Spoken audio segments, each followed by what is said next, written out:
एक बाबा है। बाबा अपनी ही शिष्याओं के साथ रेप और मर्डर के मामले में उम्र कैद की सजा काट रहा है, लेकिन बलात्कारी बाबा को सिर्फ पेरोल या फरलो की अर्जी डालने की देरी होती है और पूरा का पूरा सिस्टम उनकी ख्वाहिश को पूरा करने में जुट जाता है। आप समझ गए होंगे, हम बात कर रहे हैं राम रहीम की, क्योंकि राम रहीम एक बार फिर से 20 दिन की पेरोल पर बाहर आ चुका है और उत्तर प्रदेश के बरनावा डेरे पर पहुंच चुका है। बाबा भले ही उत्तर प्रदेश में हो, लेकिन उसके बाहर निकलने से हलचल हरियाणा में है। हरियाणा में 5 अक्टूबर को चुनाव होने हैं, लेकिन उससे पहले एक बार फिर से पूरा का पूरा सिस्टम बाबा के चरणों में नजर आया। राम रहीम ने हरियाणा सरकार से 20 दिनों के लिए पेरोल की मांग की है। चुनाव की वजह से हरियाणा में आचार संहिता लगी, जिसकी वजह से हरियाणा सरकार ने राम रहीम के पेरोल की जो गेंद है वो मुख्य निर्वाचन अधिकारी के पाले में फेंकी। बाद में चुनाव आयोग ने इसे टर्म एंड कंडीशन अप्लाई वाली नियमावली के साथ स्वीकार कर लिया। दरअसल राम रहीम का चुनाव से पहले जेल से बाहर आना अब एक ट्रेंड सा बन गया है। हरियाणा में विधानसभा चुनाव हो या फिर उपचुनाव हो या फिर पंचायत चुनाव हो, सरकार के लिए राम रहीम जरूरी हो जाता है। क्यों? राम रहीम का हरियाणा के सिरसा, अंबाला, कुरुक्षेत्र और हिसार ऐसे जिलों में अच्छा खासा प्रभाव है। इन चारों जिलों में तकरीबन 36 विधानसभा सीटें आती हैं। तो जरा सोचिए कि राम रहीम के भक्त अगर कोई मन बना ले तो चुनाव पर कितना बड़ा असर पड़ सकता है ना। और खास तौर पर जहां पर टक्कर जो है कांटे की है। चुनाव से ठीक पहले राम रहीम का पेरोल पर बाहर आना, सहयोग कम और प्रयोग ज्यादा है। और ये प्रयोग चुनाव आयोग में पहली बार नहीं हुआ, इससे पहले भी दोहराया जा चुका है। कब कब बताएंगे आगे आपको। अब आपको राम रहीम की पेरोल से जुड़े हुए कुछ दिलचस्प आंकड़े दिखा देते हैं। फरवरी 2022 की बात है, पंजाब में विधानसभा के चुनाव होने थे। बाबा को 21 दिन की पेरोल मिली। तकरीबन 4 महीने के बाद जून 2022 में हरियाणा नगर निकाय के चुनाव से पहले 30 दिन की पेरोल मिली। फिर 4 महीने बाद अक्टूबर 2022 में हिसार के आदमपुर सीट पर बाइपोल इलेक्शंस थे, 40 दिन की पेरोल मिली। जुलाई 2023 में हरियाणा पंचायत चुनाव से ठीक पहले 30 दिन की पेरोल मिली।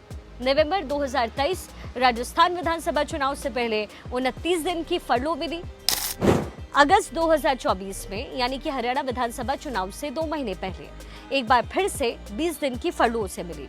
अब जबकि परसों हरियाणा में वोटिंग होनी है, तो वो एक बार फिर से 20 दिन की पेरोल जो है उस पर बाहर आ रहा है। गुरमीत राम रहीम को जेल गए 4 साल हो चुके हैं, लेकिन इन 4 सालों में 12 बार जेल से बाहर आ चुका है। पेरोल मिलते ही डेरे के हर एक ब्लॉक में जो है ये चर्चा बुलाई गई। माना जा रहा है कि यहीं से डेरे के श्रद्धालुओं को 5 अक्टूबर की वोटिंग से पहले किसी एक दल के समर्थन का संकेत होगा। ये बात अलग है कि डेरा हमेशा से चुनाव में किसी एक पार्टी को सपोर्ट करने से इनकार करता रहा, लेकिन पेरोल की टाइमिंग को देखते हुए विरोधी इसको लेकर के सवाल उठाते रहे हैं। राजनीतिक एक्सपर्ट कहते हैं कि अगर डेरे के वोटर एक तरफा हुए तो सीटों पर इसका असर पड़ सकता है, जहां बीजेपी और कांग्रेस के बीच कांटे का मुकाबला हो। अब बात करते हैं कि आखिर बाबा को ऐसे पेरोल मिलती क्यों है। आम जनता को तो जमानत भी नहीं मिलती, सालों लगते हैं। तो उसकी वजह है सिस्टम की कृपा। सरकार और प्रशासन की मर्जी के बिना बलात्कारी राम रहीम को पेरोल मिलना मुश्किल ही नहीं नामुमकिन है, क्योंकि हरियाणा सदाचार कैदी अस्थायी अधिनियम के मुताबिक पेरोल का पहला आधार होता है परिवार के किसी सदस्य की मृत्यु या गंभीर बीमारी, या फिर खुद कैदी बहुत ज्यादा गंभीर बीमार हो, कैदी के घर में विवाह का अवसर होना या बच्चों के स्कूल दाखिले में दाखिले के लिए उसका मौजूद होना। अगर कैदी की पत्नी प्रेग्नेंट हो तो भी पेरोल मिलती है। क्या राम रहीम के पेरोल का आधार का ये था? अगर ये दोनों ही आधार नहीं है तो फिर आखिर किस आधार पर राम रहीम को पेरोल दी गई? हरियाणा सरकार कह रही है कि बलात्कारी राम रहीम की पेरोल में उसकी भूमिका नहीं है, लेकिन सवाल सिर्फ पेरोल का नहीं है। 2017 में दिल्ली हाईकोर्ट ने कहा था कि ये साफ है कि सिर्फ अमीर और पावरफुल कैदियों को ही पेरोल मिलती है। ऐसे लोगों की मदद करने के लिए पुलिस अपने अधिकार क्षेत्र से बाहर जाकर उनका फेवर करती है, और जिन्हें ज्यादा जरूरत होती है उन्हें बेल नहीं मिलती।